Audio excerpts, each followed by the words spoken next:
What's going on, everybody? Mortem here, this time bringing you my first impressions of Final Fantasy XVI, just before it hits its official release on PC finally. And I am bringing you this footage from a demo that they've made available, which is effectively the first portion of the game, because A, it helps me get a jump on all of these videos I have to make about all these games releasing all at the same time, but moreover, your progress in this demo does carry over to the full game, and since I was planning on buying and reviewing it anyway, it simply made sense. Now, in the year roughly since this game's initial release, as a PlayStation exclusive, I've mostly avoided any coverage of it because I naturally wanted to play it for myself and form my own opinions, but the one, I would say, pretty unavoidable bit of information was simply that it was an action RPG this time around, and that had, as with any genre shift for a series, caused a bit of an uproar, with some people not enjoying that at all, other people enjoying it quite a bit. Now, I've played all the mainline Final Fantasy titles, and while I certainly appreciate a good JRPG as a result of that, I really don't fault them for trying something a little different here, but I can also understand why people wouldn't enjoy it, because it honestly does feel pretty button mashy in the fights you have interspersed in between very, I would say, prominent and long cinematics, at least here in the beginning of the game, though admittedly they naturally need to set up all the story and the politics that go along with all the magical spectacle. So I'm hoping that evens out a little later on. So all that to tell you, still kind of up in the air about it. I'm enjoying it well enough so far, but I can also understand why that would upset some people. But I've covered both of the genres of games at play here, and I will say that I really don't mind an action RPG so long as the combat doesn't get stale. So I'll need to see how that pans out for the entirety of the title. Now, another thing with this being a PC-specific release that I wanted to mention is that they really do seem to have put a lot of effort into the PC port here. A full range of customizable options, accessibility features, you name it. They've even got fully rebindable keys, it would appear, which makes my life infinitely easier, and really should be a standard for all games releasing on PC as far as I'm concerned.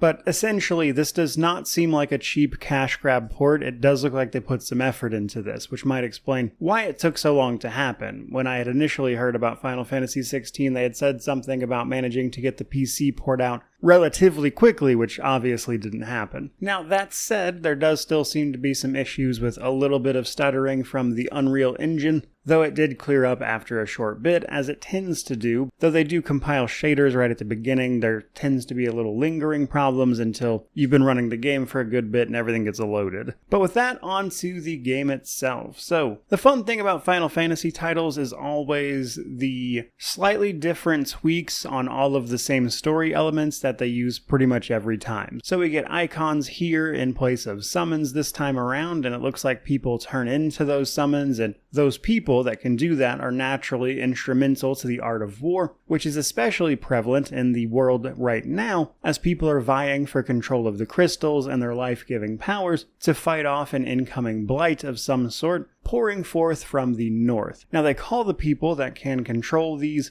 monstrous beasts of power dominants. They seem to be pretty rare, and that, combined with their power, paints a target on their back. We take up the role of Clive, who's working with a squad of others in order to take down two fighting dominants in a battle between a few nations it didn't really give us a lot of details on. But when that starts to go south, you suddenly get a flashback, which starts to set up the rest of the story and explain who Clive is, and how he wound up where he is, and the relationship he has with Ifrit. Now, given that I'm probably not the only person who waited to play this on PC to do anything about it, I really don't want to go into much more detail than that spoiler-wise, but I will say it really pulled me in already. Say what you will about Square Enix and their games, but I really think they know how to pull off a magical spectacle in Final Fantasy games really, really well, and it's why I continue to be interested in playing them. Now, the flip side of that, though, is, as I mentioned, a significant portion of this demo is really just cinematics. Like, of the 2-3 hour runtime, I'd say like an hour of that is probably just watching cinematics, with the rest being your actual gameplay portions. Now, they showed a little bit of everything here, kind of exploration, how the basics works, via a little side mission you can do where you're fighting off some goblins that have invaded, and that leads to a couple boss fights and everything. Now, what I am curious about is how that looks over the course of the entire title, as this is an action RPG after all, so Whether or not there's a ton of like exploration and secrets to be uncovered remains to be seen, like I said, specifically avoiding that information,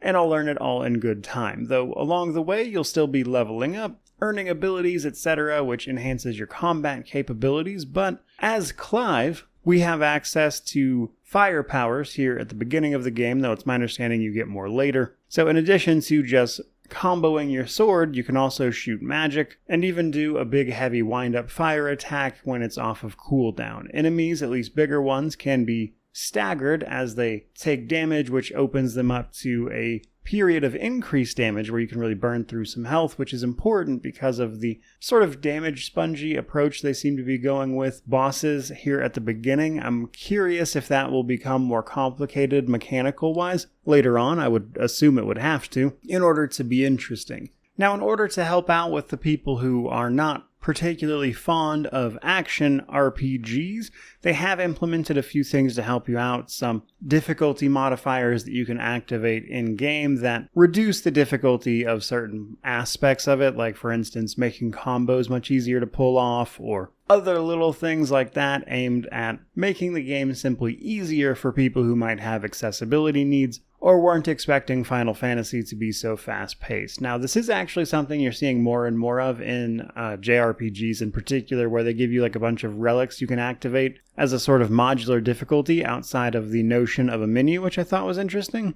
But to sum a lot of these initial thoughts up, I'm impressed with the PC port thus far. It looks pretty cool. Hopefully I don't run into more problems with the full game. I'm all in on the story, actually looking forward to picking this back up in, I think, literally a day from the time of this video, because I'm very curious to see where they take it. Now, that required them to do a lot of world building and setup, but I think it paid off, especially to get to that moment at the end of Chapter 1 where things start to kick off more. But what I am concerned about is how fleshed out this action system is, and whether it manages to hold up over the course of the game, because that can tend to be something games like this struggle with, especially when there's a lot of stats and stuff involved, and it's already a little button mashy here at the beginning, and I can't imagine that gets a whole lot better unless they start introducing a lot of mechanics very quickly, which might be the case via their abilities and stuff. I will simply have to see. But so far so good, which is where I'm going to leave this particular video. So if you're looking forward to the review of this one, do subscribe and stick around, because alongside it, there are a whole host of other games releasing within the next week or so that I'll also be covering if you want to check out any of those at the same time. Which naturally means to like, comment, subscribe, all that YouTube jazz, but regardless of any of that, truly, just thank you so much for watching. I really do appreciate it. May you wander in wisdom, and have an amazing day.